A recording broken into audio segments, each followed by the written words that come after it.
Você pode abrir a sua Bíblia comigo no Evangelho de Mateus, capítulo 25. Quero pedir um pouco da sua paciência, nós vamos ler o capítulo inteiro. Amém? Capítulo inteiro. Me deparei com esse texto essa semana e Deus falou muito comigo.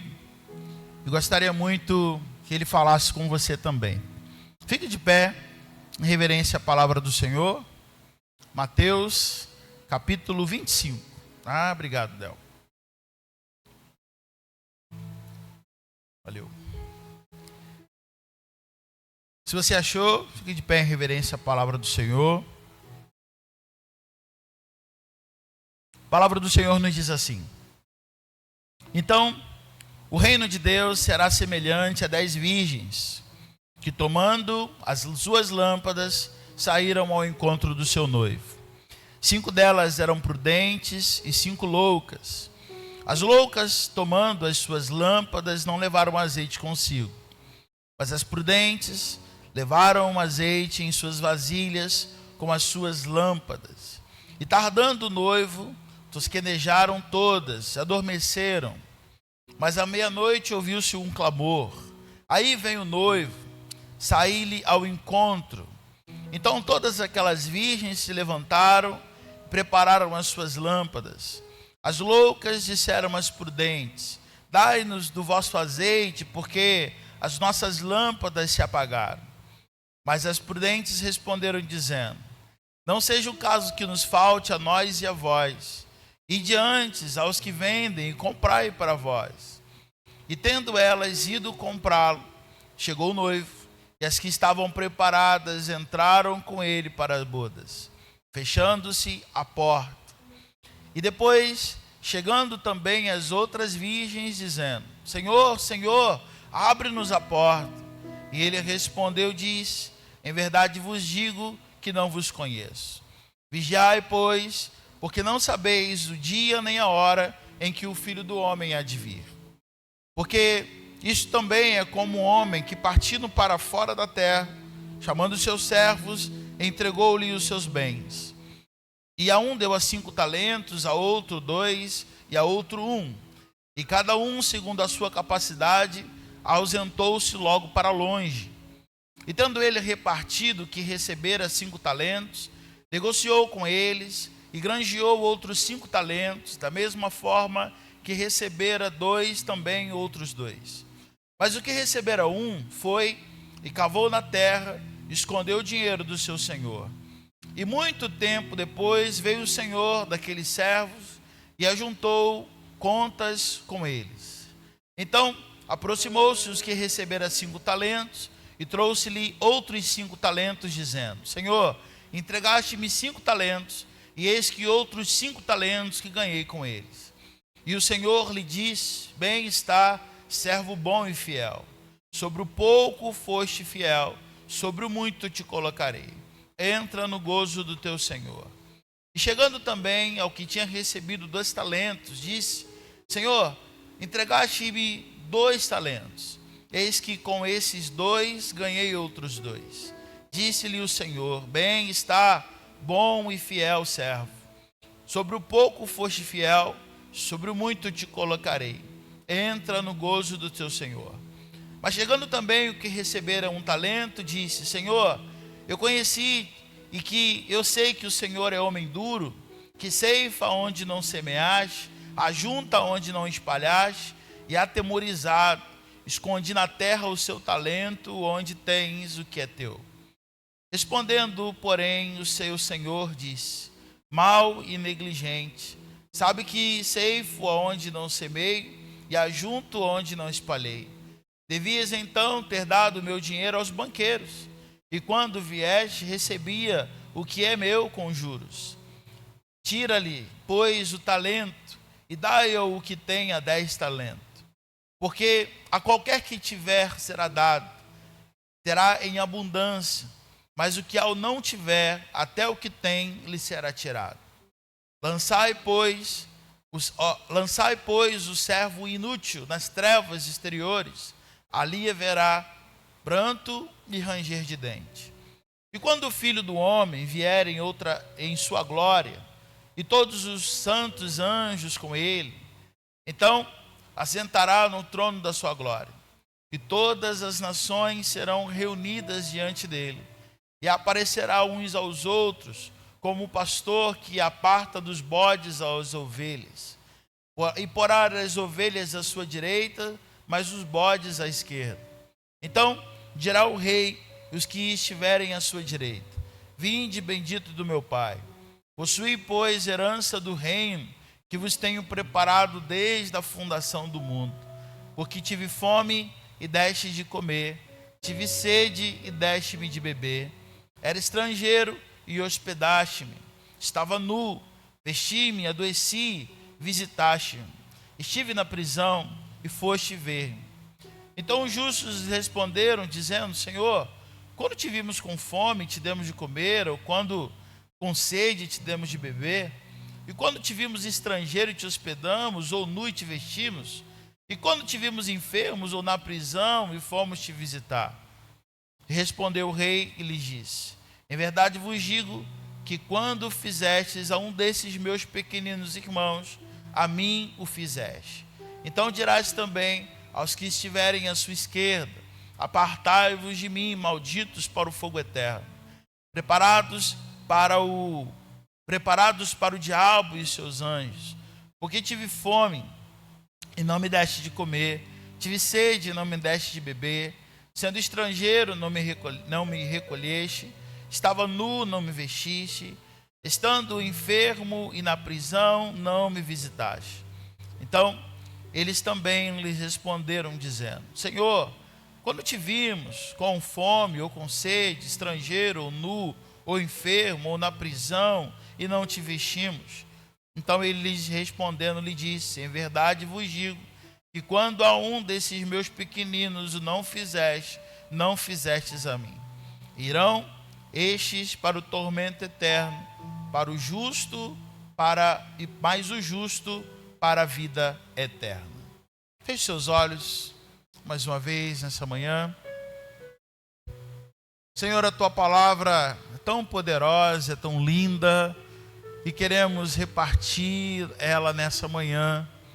Então, Deus, em nome de Jesus, com a tua presença, com a unção que quebra todo jugo, o Senhor me capacite nessa manhã, em nome de Jesus, a ministrar a tua palavra.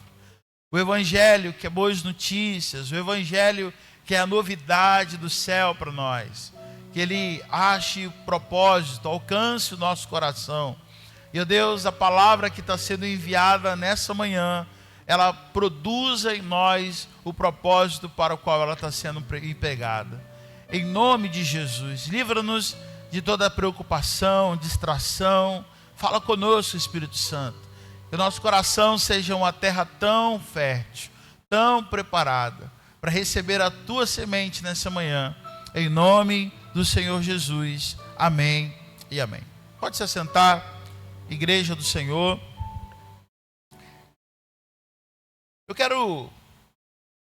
Fiz questão de estar lendo o capítulo inteiro desses últimos capítulos de Mateus. Eu não sei quantos aqui já tiveram a oportunidade de ler Mateus inteiro, né? São 28 capítulos, onde Mateus, aquele que escreve a história segundo Mateus, ele é endereçado, né? O evangelho é endereçado a um povo. Que povo é esse? Ao povo judeu. Mateus então tem a incumbência, um chamado de, ao escrever, ele fale para o povo judeu. É por isso que alguns exemplos você não vai encontrar no Evangelho de Marcos, nem no Evangelho de Lucas, nem no Evangelho de João. Porque Mateus ele fala especificamente para um grupo. E esse grupo precisa então conhecer, ouvir a voz do Senhor. Mateus então tem o cuidado de revelar para os judeus o Cordeiro de Deus, o Messias, o ungido, aquele que viria para salvar e resgatar todas as coisas. É um evangelho muito especial. Eu te convido, se você não leu ainda Mateus por inteiro, né? Convido você a ler o livro todo de Mateus. E nesse capítulo 25, quando nós lemos ele por inteiro, eu queria falar com você algumas coisas. O tema dessa palavra é preparando-nos para a volta de Jesus. Você pode repetir comigo? Preparando-nos para a volta de Jesus. Pergunta para o seu irmão aí, irmão, está preparado? E aí? Preparado? Vai ser algo muito especial, eu creio. Vai ser aquilo que nós esperamos, a igreja do Senhor como um todo tem esperado, né? Apesar da vida ser algo muito especial que Deus nos ofereceu, algo muito sobrenatural, que olhos não viram, nem ouvidos não ouviram, nem jamais penetrou no coração humano as coisas que Deus tem preparado para aqueles que o amam. E se nós amamos o Senhor, se nós servimos ao Senhor, há algo extraordinário preparado para nós. Há algo que nós nem conseguimos imaginar, por mais que a gente leia, por mais que a gente estude, por mais que a gente fique pensando na eternidade como será. Não, vai ser muito maior, vai ser muito mais excelente que a gente possa pensar ou imaginar. Mas, para que a gente desfrute de tal coisa, a Bíblia vai nos sinalizar sobre uma preparação, né? Fala que então o céu não é para todos. Fala que o céu então nem todo mundo, né, que se acha filho é filho. Eu gosto muito do que João capítulo 1 declara para nós. A todos quantos o receberam, receberam quem? Jesus. Deus deu-lhes o poder de serem feitos filhos de Deus. Então, quando a gente escuta, né, que todo mundo é filho de Deus, tem algo diferente. Porque então, para ser filho, segundo a Bíblia, segundo a palavra de Deus, para eu ser filho, eu preciso então receber o filho. Existe uma diferença muito grande entre criatura de Deus, todos são criaturas de Deus. Mas existe uma diferença entre criaturas e filhos. Porque filhos têm herança, filhos têm direitos, né? Filhos é chamado para perto. E nós, louvado seja Deus pela minha vida, pela tua vida, que é filho de Deus. Estamos numa reunião de filhos aqui, amém? Temos uma reunião de filhos aqui em volta da mesa do Pai, né? Vamos desfrutar da mesa, do banquete do Senhor nessa manhã. Mas é muito maravilhoso ser chamado de filho de Deus, de filho de Deus. Mas quando nós pensamos então sobre esse preparo, nós olhamos então para esse texto, né, e nós encontramos tantas coisas maravilhosas. Nós vamos, nesse capítulo de Mateus, nós vamos encontrar ali o Sermão da Montanha, ali no capítulo 6, no capítulo 7, Jesus ensinando tantas coisas sobre oração, sobre o cuidado com o próximo, sobre renúncia, sobre jejum, né? Nesse capítulo também, aliás, nesse livro de Mateus, nós vamos ver também aquele episódio da transfiguração, onde Jesus se revela aos seus discípulos ali, onde Moisés aparece, onde Elias aparece, onde há coisas tão maravilhosas acontecendo ali naquele contexto. Mas o livro de Mateus, apesar de tantas coisas tremendas que falam, né, milagres de Jesus, aquilo que os ensinamentos de Jesus, o livro de Mateus, ele destaca, ele finaliza, né, com algumas lições que eu gostaria de falar com você nessa manhã, né? O livro termina com um sermão profético de coisas que ainda estão por acontecer.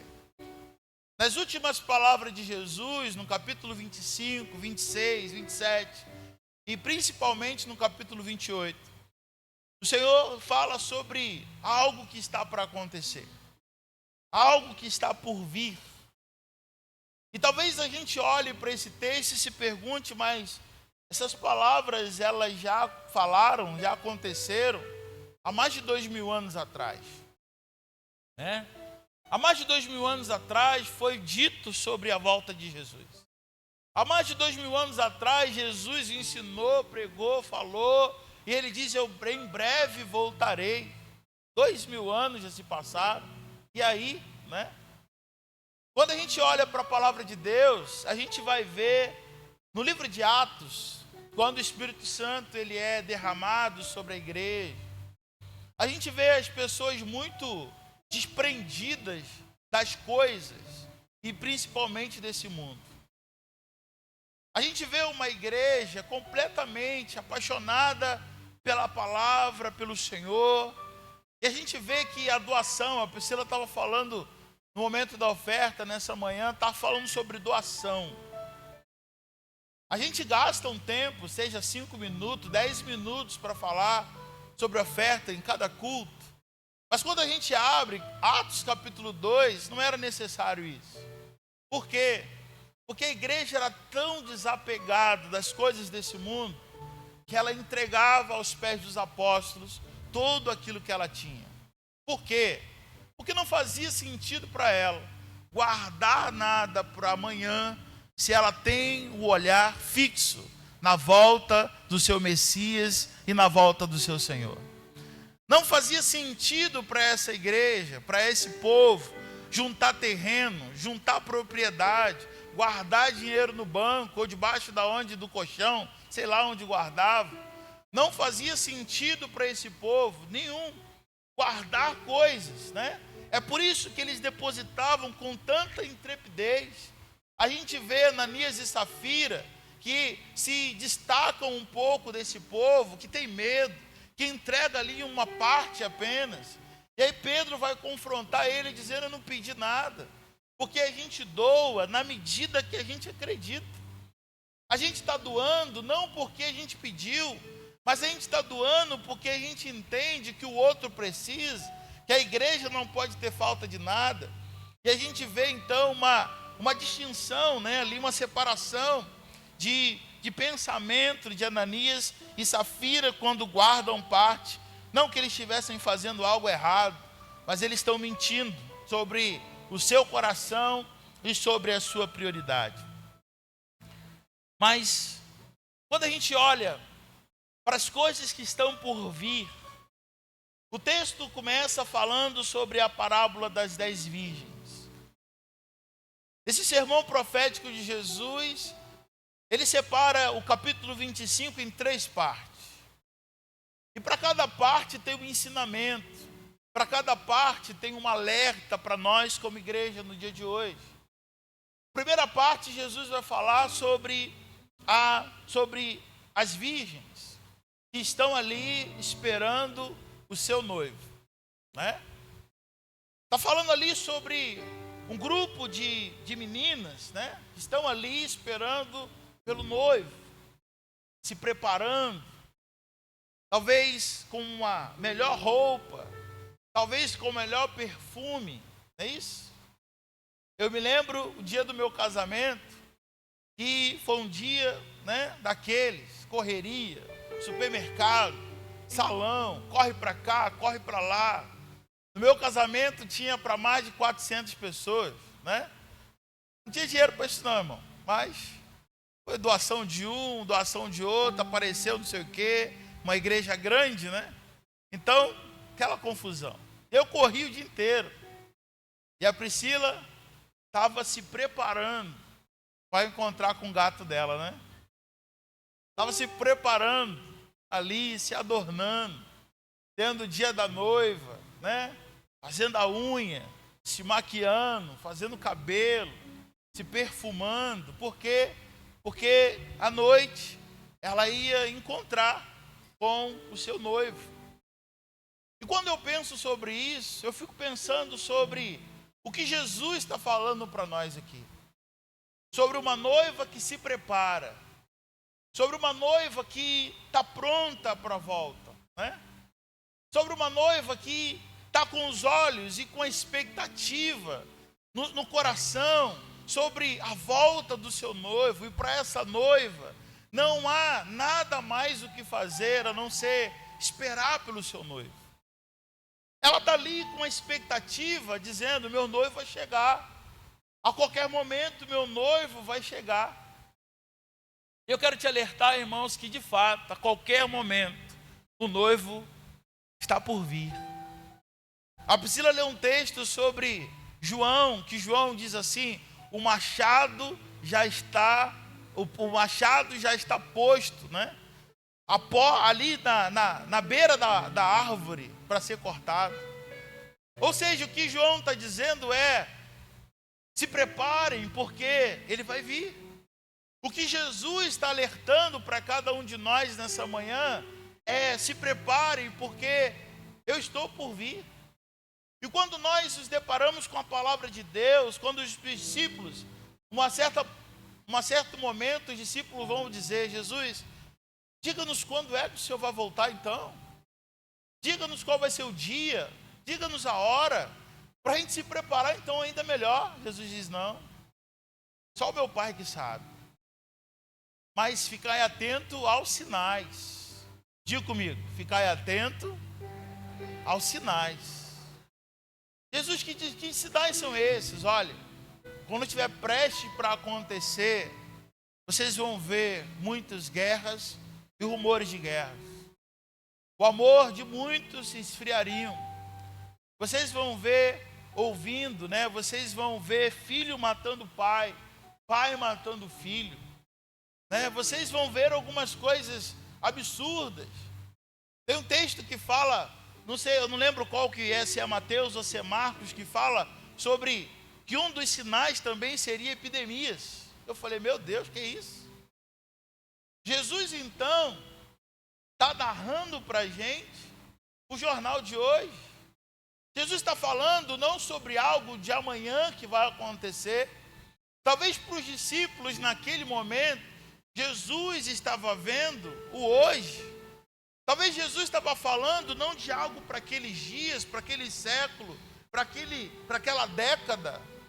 Mas nós entendemos que o machado já está posto. Nós já entendemos que as portas, que as bodas já estão preparadas. Você entende sobre isso, irmão? Tem algo no teu coração dizendo isso também, que é chegado o fim, que é chegado o tempo das bodas do Cordeiro. Tem também no teu coração uma expectativa aí, sabe, dizendo que Apocalipse diz: não haverá mais choro, não haverá mais pranto, não haverá mais desemprego, não haverá mais dor. Ele enxugará dos nossos olhos toda lágrima. Você pode dar uma glória a Deus por isso aí? Há uma expectativa aí no teu coração, ou talvez a gente olha para esse texto e fala que como o noivo se demorou. O que aconteceu com as noivas? O que aconteceu com as noivas? Hein? Elas dormiram. Elas pegaram no sono. E talvez eu fico pensando que muitas vezes Satanás ele tem trabalhado para trazer uma apostasia sobre a noiva do Senhor. Satanás ele tem trabalhado de uma forma, sabe, aonde a gente não tem visto muitas vezes. Ele sabe que se ele se apresentar para a igreja de algumas formas, a igreja ela vai entender: é o diabo, é Satanás. Vou ficar ligado, vou ficar esperto, ele não vai me pegar. Mas tem uma coisa que Satanás tem trazido para a igreja nesse tempo: é uma frieza, é um sono, é um cansaço, é uma apostasia. Infelizmente, a gente tem percebido que alguns têm começado e não conseguem ir até o final. A gente tem pensado que muitos estão dormindo, entraram num sono, sabe? Num sono, não é um sono físico, é um sono espiritual. Não é um sono físico, como a gente vê das noivas, que com o passar do tempo elas adormecem. A gente não está falando sobre um sono físico, mas a gente está falando de um sono espiritual. De um sono como a gente vê, talvez em Jonas. A palavra diz que quando Jonas estava ali, no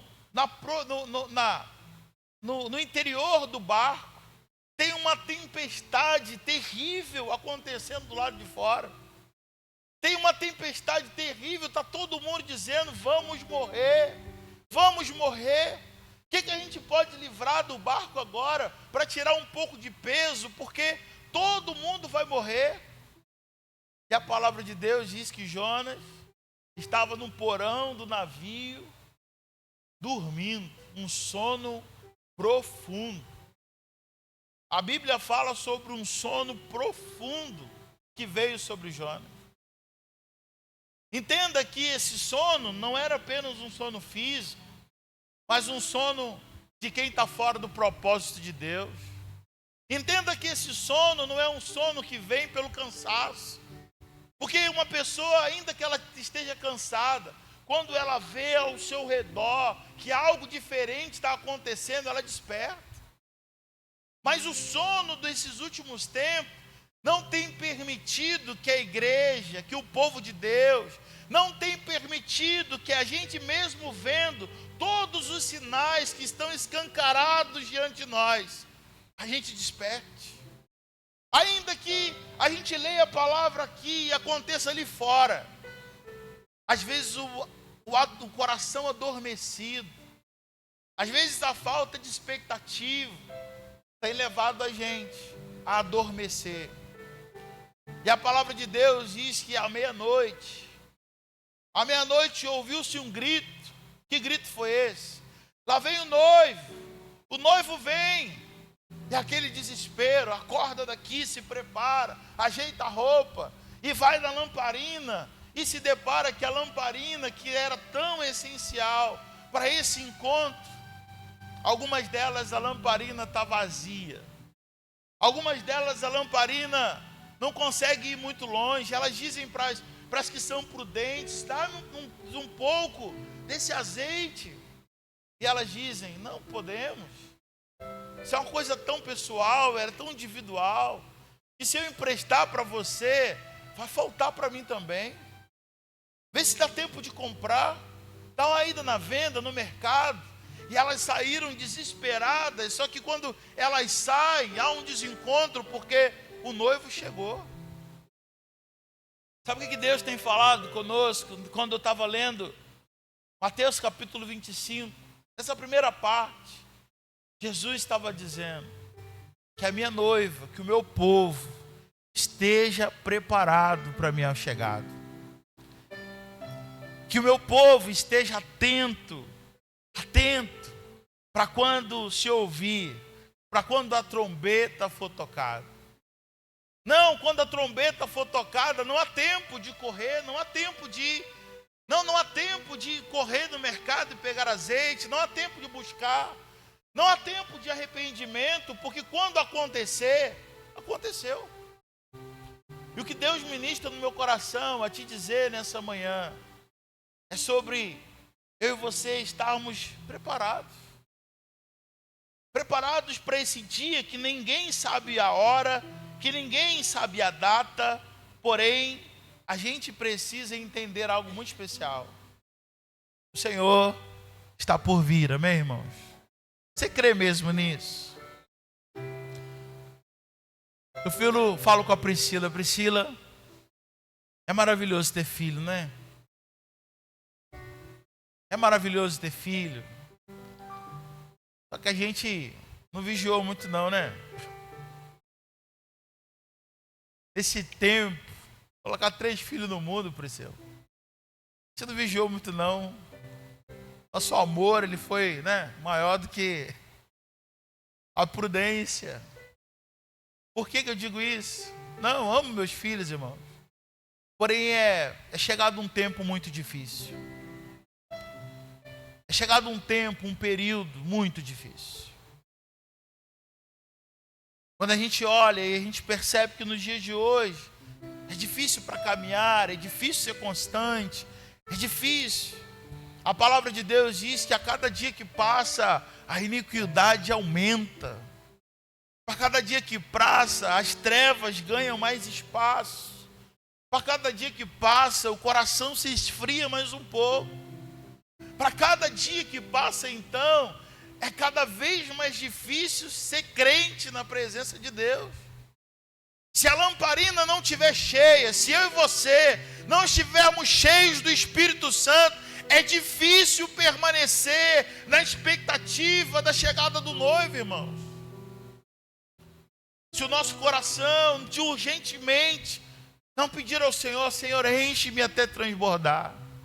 Eu preciso do teu óleo, eu preciso de combustível, eu preciso de azeite. Eu preciso tanto, Senhor, que o Senhor traga sobre os meus olhos, sobre o meu coração, uma santa expectativa.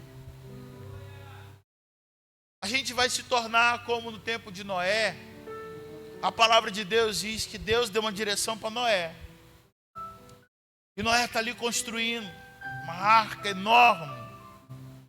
Noé está ali construindo, e a Bíblia diz que as pessoas se casavam, as pessoas faziam negócio, a vida estava correndo normalmente. Mas algo estava acontecendo. Tinha uma palavra, tinha um juízo para acontecer. Noé sabia, Noé anunciava, mas as pessoas riam dele, debochavam dele, por quê? Porque não havia chovido sobre a terra. Nunca tinha chovido sobre a terra. E quando não há chuva sobre a terra, as pessoas duvidavam. É a mesma coisa que a gente ouve hoje falando sobre a volta de Jesus. Isso é história, não vai acontecer. Porque muitas vezes quando o ser humano ele não entende algo, ele desdenha, ele debocha. Mas nós somos daqueles que creem na palavra do Senhor. Nós somos daqueles que esperam ansiosamente pela chegada do nosso noivo. Amém, queridos? Posso ouvir um amém de você? Amém? A vida corria normalmente, mas tem um tempo, tem um dia que estava ali Noé preparado com a sua família dentro da arca. Uma gota de chuva cai. Talvez uma outra gota generosa cai ali, cai lá. O que é isso? O que é isso? É chuva. E durante 40 dias choveu muito. As comportas do céu se abriram e derramou foi água. E a Bíblia vai dizer que Noé não tinha gerência sobre a porta da arca. Foram os anjos que fecharam. E não fecharam de dentro para fora, fecharam de fora para dentro. O juízo então chegou e as pessoas estão ali tocando a sua vida, mas vai chegar um tempo onde a gente, tocando a nossa vida, trabalhando, levando o filho para o colégio, estudando na faculdade, se preparando para casar, se preparando para uma viagem, se preparando ali, acabei de comprar minha casa, acabei de construir meu sonho, e de uma forma muito brusca, né? Vai acontecer. Vai acontecer. O que o Senhor ministra no nosso coração nessa manhã, nessa primeira parte de Mateus capítulo 5 é: prepare-se. Revisem o estilo de vida. Revisem a forma de se portar, a forma de dizer, de andar. Revisem-se as prioridades. Porque enquanto nós estamos batalhando, correndo, acordando cedo, sabe? Comendo talvez pão de dores, por causa de um sonho terreno, tem algo de sobrenatural prestes para acontecer e não vai demorar, irmãos. A gente tem falado tão pouco do céu. Se a igreja, no geral, faz uma campanha, eu não tenho nada contra a campanha, eu adoro campanha. De vez em quando a gente faz aqui, nos cultos de quinta-feira. O problema é que a campanha ela vicia, né? O problema é que a campanha, às vezes, ela traz ali 7 semanas, 10 semanas, 9 semanas, ela foca muito sobre algo tão terreno. A gente, às vezes, uma promoção, às vezes uma casa nova, às vezes um carro novo, não sei. Às vezes uma cura. tudo nesse plano. Mas tem algo sobrenatural esperando para aqueles que creem. Tem algo sobrenatural esperando para aqueles que creem, amém, irmãos? Da mesma forma, ali o noivo chega e as prudentes estão ali prontas. Como é que está o nível do óleo aí? Do azeite? O Espírito Santo me perguntou nessa semana: Leandro, como é que está o nível do azeite? Se está baixo, renova, se encha. Se porventura tem vazamento aí, né? Peça para o Senhor: Senhor, me dá um odre novo. Senhor, me dá um odre novo, porque eu não quero perder o dia da tua volta. Irmão, se porventura você pensar, analisar que por conta de qualquer coisa o óleo baixou, talvez seja o óleo baixou por falta de perdão, perdoa logo. Perdoa logo. Talvez se o nível baixou por falta de pecado, deixa logo. Abandona logo nessa manhã, deixa nos pés do Senhor. Se o óleo tem se perdido por conta de alguma situação, peça para Deus nessa manhã: Senhor, onde eu compro óleo? As 5 virgens saíram desesperadas, foram ali no mercado, foram ali na venda. Irmão, tem óleo disponível para nós nessa manhã aqui, sabia? Tem óleo fresco disponível. Se você desembocar do vaso, se você disser nessa manhã: Senhor, enche a minha vida. Senhor, eu não posso andar nesse tempo com a lamparina vazia. O Espírito Santo zeloso, aquele que cuida de você, vai derramar óleo fresco sobre a tua vida hoje. Vai derramar óleo fresco sobre a tua vida hoje. Azeite fresco sobre a tua vida hoje. É só a gente pedir, é só a gente dizer: Deus, tenha misericórdia de mim. O que nós não podemos fazer é andar com a lâmpada vazia, porque o noivo está às portas. Eu quero passar para a segunda parte, senão a gente não sai da primeira, né? Tem tanta coisa maravilhosa, tantas lições extraordinárias que Jesus está dizendo. E ele termina o verso 13. Coloca o verso 13 aí para a gente. Ele termina o verso 13 dizendo... Colocou aí? Mateus 25, 13. Ele termina dizendo: vigiai, porque não sabeis nem o dia, nem a hora em que o Filho do Homem há de vir. Vamos ler juntos? Vigiai, pois porque não sabeis o dia, nem a hora em que o Filho do Homem há de vir. Amém? Jesus então termina essa parte dessa palavra, desse sermão. E Jesus então ele vai começar a falar sobre um assunto que parece ser diferente, mas não é. Jesus também está falando sobre um sermão profético. Jesus também está falando sobre coisas que estão por vir e sobre a chegada, sobre a sua chegada, sobre a sua volta. Só que Jesus ele não fala agora sobre noiva. Jesus agora ele fala sobre talentos. É muito interessante pensar o que Jesus está dizendo, porque agora ele não é mais o noivo, agora ele é um fazendeiro, agora ele é alguém de negócios. E ele se ausenta. Ele é dono da terra, mas ele se ausenta da terra. E a Bíblia fala que passado muito tempo, olha aí, passado muito tempo, ele volta. Só que antes dele ir, ele vai colocar sobre as mãos daqueles que são seus servos. Tem servo do Senhor aqui? Amém? Ele vai colocar sobre a mão dos seus servos talentos. Ele coloca sobre a mão de um, coloca 5. E ele distribui conforme a capacidade. Mas é muito interessante que ninguém fica sem. Todo mundo recebe. Uns recebem mais, outros recebem menos, mas todos recebem. Na história de Jesus, ele começa a colocar talento. O que significa talento? Talento era uma porção generosa de dinheiro. Um talento representava uma quantia boa de dinheiro. 5 talentos, então, representava 5 vezes mais aquela boa quantia.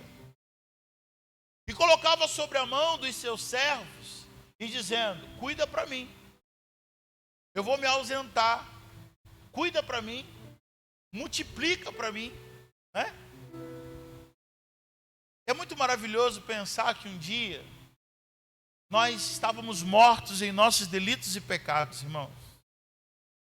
Afundado num charco de lodo, como diz Isaías. Mas o Senhor estendeu sua mão forte e poderosa sobre nós. E Ele investiu em nós. Ele investiu, Ele colocou sobre a nossa vida algo que a gente nem imagina, sabe? Ele colocou dons, Ele colocou talento, Ele colocou desejo de servi-lo. Esses dias eu estava falando para um grupo, eu estava falando para um povo. Eu estava dizendo: irmão, servir o Senhor é tão bom. A igreja tem problema? Tem problema. Antes tivesse ser humano, tem luta demais. Mas eu não sirvo a igreja por causa do homem, eu sirvo por aquele que me chamou. Não, eu não sirvo a igreja por conta de pelo nome de algo, pelo nome de um líder humano. Eu sirvo porque eu não era nada, você não era nada. Nós estávamos perdidos, anulados. Nós estávamos mortos. Quem vai investir em coisa morta? Quem vai acreditar em coisa morta? Alguém acredita em coisa morta? Coisa morta é colocado para fora. Ninguém investe naquilo que morreu. Por quê? Porque morreu. Mas a palavra de Deus no livro de Isaías diz que apesar de estarmos mortos em nossos delitos e pecados, Ele, pela sua bondade, sua graça, decidiu investir em nossa vida. Então servir ao Senhor hoje não é um peso. Eu não posso olhar para a escala no dia que eu fui escalado para estar em algum ministério da igreja e dizer: de novo eu vou ter que estar tocando, de novo, Beli, outro domingo, né, Beli? De novo eu vou ter que preparar a ceia, outro domingo. De novo eu vou ter que ficar com as crianças outra vez. De novo eu vou ter que ficar lá fora no estacionamento, recebendo as pessoas na portaria, outro domingo, de novo. Irmão, servir o Senhor é uma alegria. Se porventura o ministério tem se tornado um peso para nós, peça para o Senhor: Senhor, renova a minha alegria, porque eu preciso multiplicar aquilo que um dia o Senhor me entregou. Senhor, renova a minha alegria, porque eu preciso muito repartir aquilo que o Senhor me deu. Eu não posso ser como o servo infiel que escondeu, que enterrou. Ele disse assim: não, vou guardar aqui. Não, irmãos, o evangelho não é para ser guardado, o evangelho é para ser repartido, porque ele é as boas novas de Cristo, é o poder de Deus em nós. Não, o evangelho, eu não posso então, no meu setor de trabalho, no meu dia a dia, ser um cristão, sabe, um agente secreto, 007, que ninguém sabe que eu sou crente. Não, eu não posso. Eu não posso morar 5, 10 anos numa rua, sem ninguém saber que eu sirvo um Deus vivo, que um dia decidiu investir em mim, mesmo quando eu estava morto. Eu não posso deixar de anunciar, de falar, de contar, de multiplicar. Eu não posso passar anos sem ganhar pessoas para Cristo. Eu não posso passar 2025 mais um ano e não trazer uma pessoa para o altar do Senhor e apresentar em dezembro dizendo: está aqui, Senhor, uma pessoa, um discípulo que o Senhor me deu. Senhor, eu estou multiplicando, eu era um, agora eu sou 2, 3, 4, 5, porque o Senhor tem me dado e eu tenho multiplicado. O que Jesus está dizendo então é que nesse preparo para a volta dele, eu preciso estar com o meu azeite cheio, a minha botija, a minha lamparina tem que estar cheia. Mas ele também quer me encontrar servindo. Diga comigo, servindo.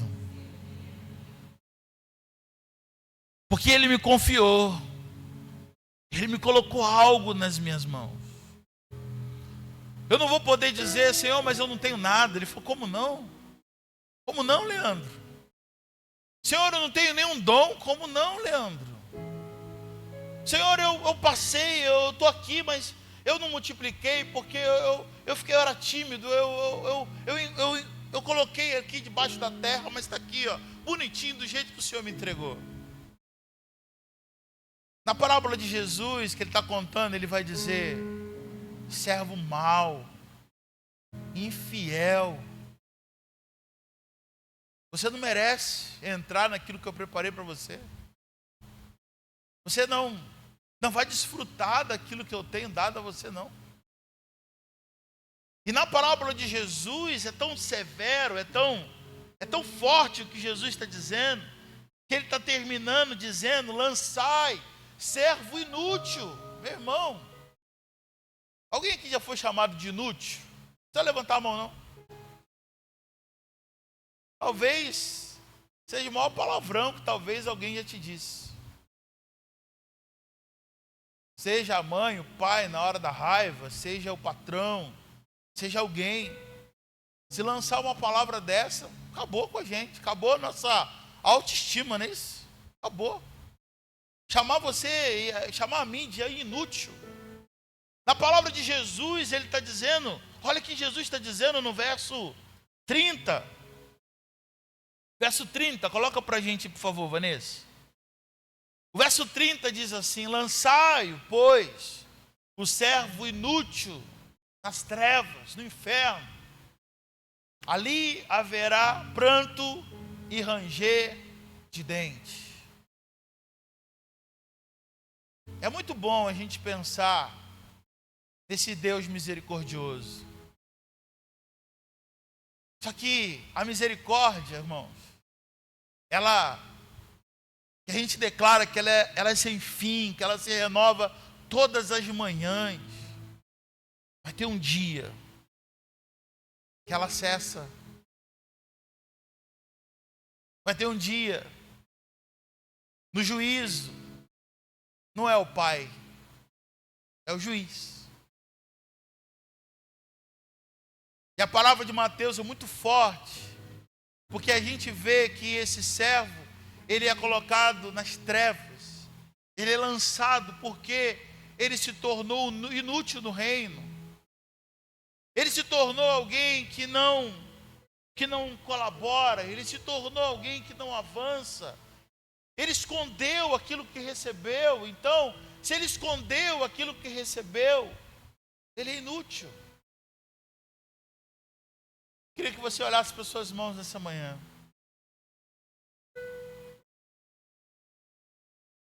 Tem dons e talentos tão especiais aí.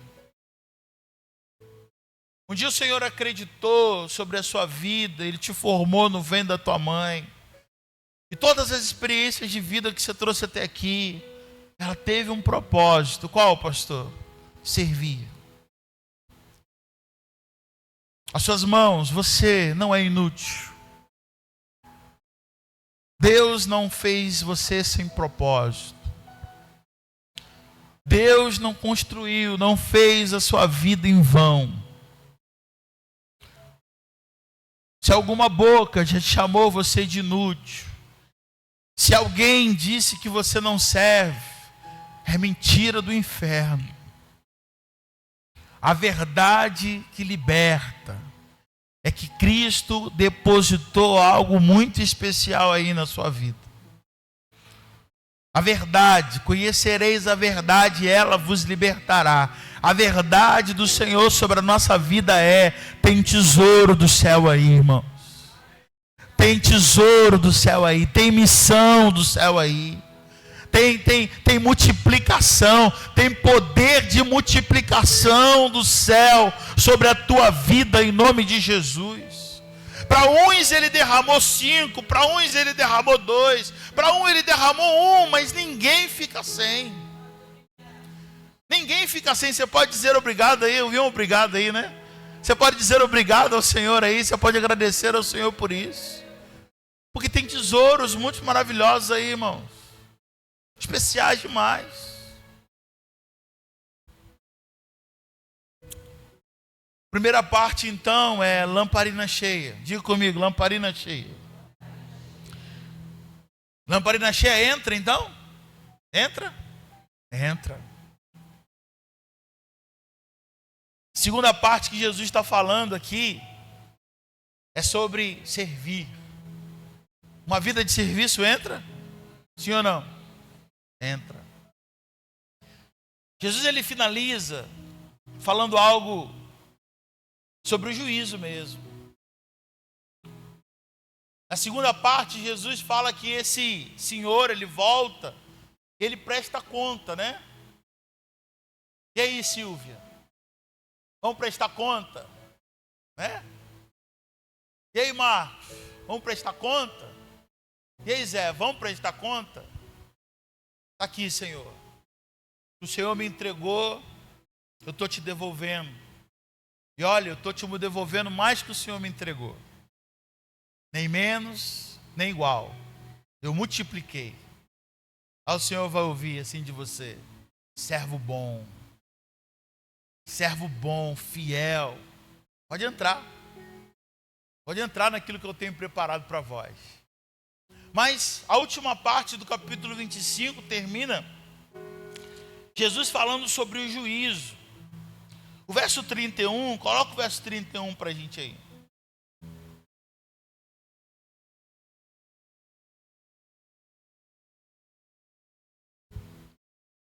E quando o Filho do Homem vier em sua glória, e todos os santos anjos com ele, então se assentará no trono da sua glória.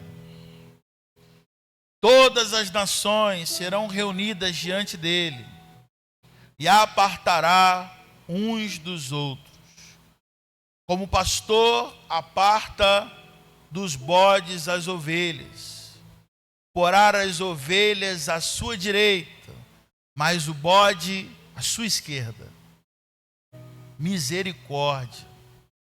Então dirá o rei, os que estiverem à sua direita: vinde, bendito do meu Pai, possuí por herança o reino que vos tenho preparado desde a fundação do mundo. Porque tive fome e deste de comer, tive sede e deste de beber, era estrangeiro e hospedaste-me, estava nu, me vestiste, adoeci e visitaste-me, estive na prisão e foste ver-me. E aí Jesus está falando sobre a separação entre ovelhas e bode. Tem ovelhas aqui, irmãos? Tem ovelhas aqui?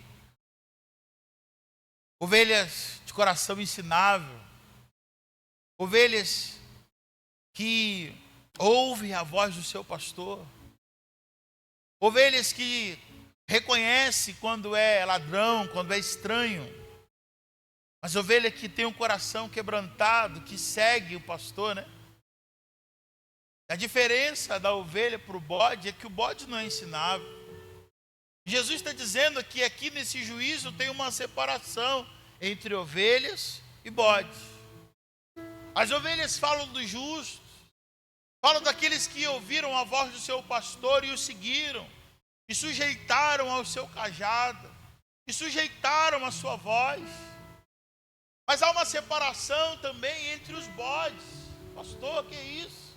Sim, Jesus está falando sobre os bodes daqueles que não sujeitaram a voz do pastor. Do que pastor é esse? Do pastor Leandro? Não, do pastor Jesus. Vocês não sujeitaram a voz, né? Não se submeteram, não entregaram de fato o coração, a vida, o cuidado. Mas parece que Jesus muda de assunto quando ele diz: porque as minhas ovelhas, elas ouvem a minha voz, elas praticam aquilo que eu ensinei para elas. O que eu ensinei? Cuidar dos órfãos, cuidar das viúvas. As minhas ovelhas, quando eu tive fome, elas me deram de comer. Tive sede, elas me deram de beber. Quando eu estava sem roupa, elas me cobriram. Senhor, mas quando a gente fez isso? Todas as vezes que vocês fizeram com um pequenino. Sabe aquela pessoa que bate lá na sua porta, pedindo um prato de comida? É um pequenino. Sabe quando você está no sinal, na correria do seu dia a dia, e alguém te fala assim: poxa, arruma alguma coisa para eu comer. Você me dá dinheiro? Não, estou morrendo de fome. É um pequenino. Pastor, mas está todo sujo, está drogado, está embriagado. É um pequenino. O que Jesus está dizendo então para nós, irmãos? O verso 25 vai falar sobre as virgens. Recapitular mais uma vez. E finalizo assim. Sobre as virgens que as lamparinas estão cheias. Elas estão preparadas para o dia do seu noivo. Segunda parte sobre os talentos. A igreja que sobe, a igreja que entra, a igreja que triunfa. Não é uma igreja que esquenta banco, mas uma igreja operosa. Mas é uma igreja que coloca a mão na massa, que serve. Uma igreja que ganha vida, que faz discípulo. Uma igreja que coloca e multiplica os talentos que Deus colocou sobre as suas mãos. E a última parte que nós acabamos de falar é sobre a separação entre as ovelhas e bodes. As ovelhas ouvem a voz do seu pastor. As ovelhas, elas entendem de fato, de verdade, o que o seu pastor tem como prioridade. Qual é a prioridade dele? Cuidar dos pequeninos. Você se coloca nessa disposição hoje? Posso ouvir, o Senhor pode ouvir de você um eis-me aqui hoje?